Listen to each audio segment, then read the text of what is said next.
19화 개가 하는 요령, 호선과 정선.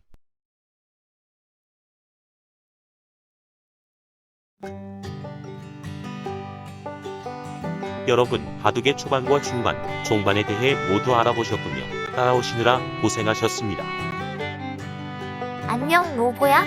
내 친구들이 잘 가르쳐줘서 그래.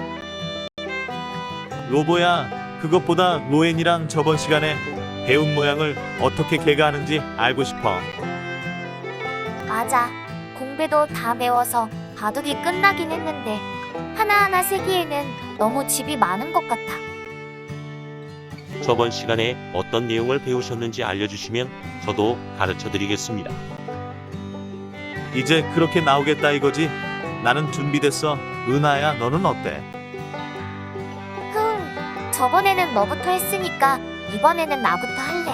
이전 시간에 배운 선수와 후수에 대한 내용이지?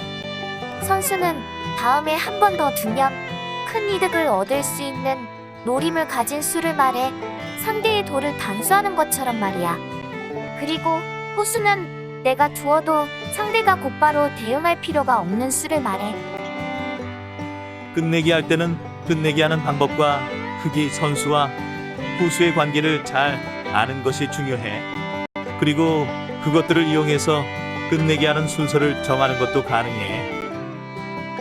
정말 잘하셨습니다. 이제 열쇠줄처럼 넓은 바둑판에서 개가 하는 요령에 대해 알려드리겠습니다. 열쇠줄이나 19줄 바둑판처럼 넓은 곳에서는 먼저 집을 세기 쉽게 서로의 집을 네모 모양으로 만드는 것이 좋습니다. 이렇게 네모 모양으로 정리된 집은 곱셈을 이용하면 빠르고 정확하게 집을 셀 수 있습니다. 먼저 흙집을 정리해 보겠습니다.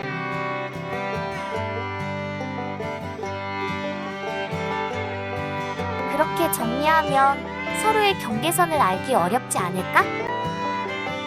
그래서 개가 할 때는 흑백의 경계선을 무너뜨리지 않도록 조심히 정리해야 합니다. 한 집으로도 승패가 바뀌는 만큼 끝날 때까지 집중을 놓으면 안 됩니다. 그래도 이 단계가 끝나면 누가 이겼는지 알 수 있는 거잖아.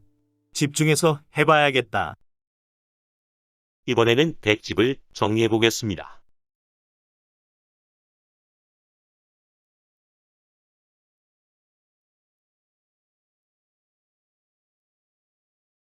우와, 반듯반듯한 네모 모양으로 정리가 됐네. 이제 이 곱셈표를 이용해서 각각의 집을 세워볼까요? 어디 보자. 이 큰 흙집은 가로로 4줄, 세로로 10줄이니까 40집이겠네. 나머지 한 집이 있으니까 흙집은 다 해서 41집이야. 왼쪽의 100집은 가로로 2줄, 세로로 10줄이니까 20집이네. 우상기 100집은 가로로 5줄, 세로로 2줄이니까 10집이고 우변의 100집은 하나, 둘, 셋 다 해서 10집이네. 모두 더하면 40집이야. 흙이 한 집 많은걸?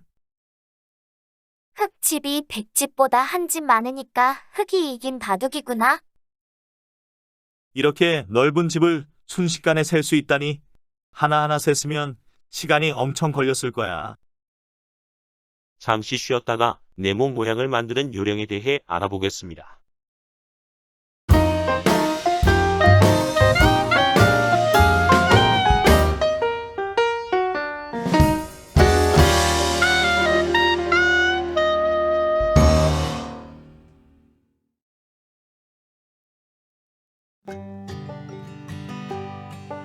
방금 보여드린 곱셈표 중에 개가 할 때 많이 쓰이는 칼은 덧셈하기 편한 5단과 10단입니다. 따라서 5줄이나 10줄에 맞춰 네모 모양을 만들면 편하게 개가 할 수 있습니다.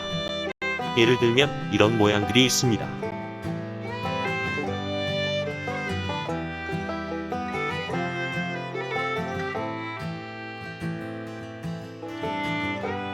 방금 개가 할 때 보였던 모양들이 있네. 5단과 10단 외에도 이런 모양들이 자주 쓰입니다.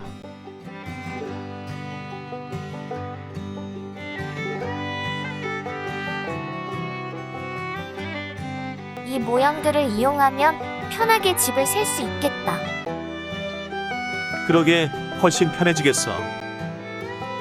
하지만 무리하게 이런 모양을 만들다가 흑백의 경계선을 무너뜨리지 않도록 주의해야 합니다. 한 집으로도 바둑은 승패가 바뀌니까 말이야. 맞지? 다른 기술들처럼 연습할 필요가 있을 것 같아. 익숙해지면 금방 만들 수 있겠지. 이렇게 개가까지 끝나면 13줄 바둑 한 판이 끝나게 됩니다. 이거랑은 다른 얘긴데 선수와 후수에 대해 배우면서 궁금한 게 생겼어.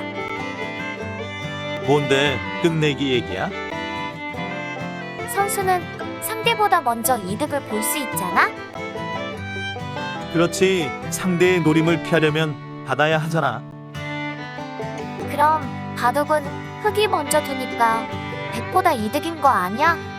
귀도 먼저 차지하고 변에 벌리는 것도 먼저 하잖아. 생각해보니 그렇네.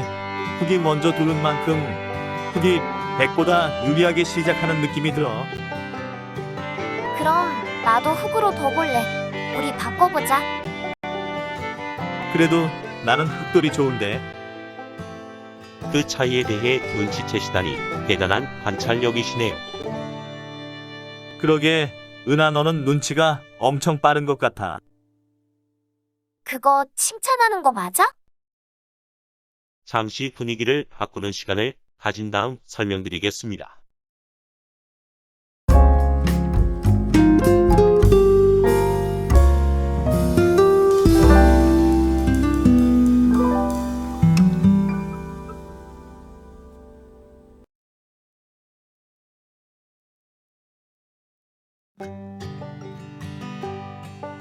흙과 백의 차이에 대한 이야기였지. 그래서 일반적으로 조금 더 잘 두는 사람이 백으로 바둑을 둡니다. 이런 바둑을 가리켜 정선 바둑이라고 합니다. 그럼 다른 방법도 있어? 두 사람의 실력 차이가 클 때는 흙쪽이 미리 몇 개의 돌을 깔고 두는 젖바둑이 있습니다.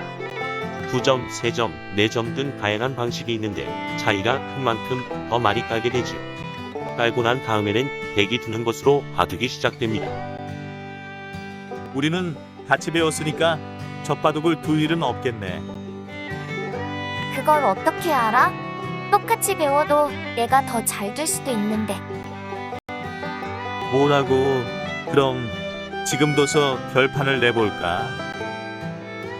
그럼 이번에는 내가 흙으로 둘게. 내가 계속 흙으로 뒀는데 그걸 가져간다고? 두 사람의 실력이 같거나 확실하게 알 수 없는 경우 또는 경기나 대회처럼 승부가 중요한 바둑에서는 돌가리기를 통해 흑백을 나눠봤습니다. 돌가리기라니 어떻게 돌을 가른다는 거야? 돌가리기는 한 명이 백돌을 한 움큼 집은 다음 다른 한 명이 바둑판에 돌을 한 개나 2개 올려놓습니다. 집은 백돌과 놓인 흑돌을 합쳐 홀수가 되면 흑백을 바꿔서 바둑을 두고 짝수가 되면 흑백을 가진 그대로 바둑을 둡니다. 이 과정을 통해 흑과 백을 나눠가는 것이지요. 그래도 백이 불리한 건 마찬가지 아냐? 그리고 흑돌을 가진 쪽은 덤을 받습니다. 이 덤은 바둑이 끝나고 개가할 때 흑집에서 덤만큼 집을 빼서 개가합니다. 일반적으로 19줄 바둑에서는 6집 반의 덤을 받는 것을 기준으로 하고 있는데요. 만약 개가가 끝난 다음 흑집이 50집이었다면 덤을 뺀 43집 반이 되는 셈입니다. 아하, 흙이 먼저 두는 유리함을 덤을 통해서 깎는다는 거구나. 반이라니 무슨 뜻이야? 한 집보다 작은 집이 있어? 대회처럼 승부가 중요한 바둑에서 우승부가 나지 않도록 만든 집입니다. 실제로 바둑에서는 반집을 만들 수 없습니다.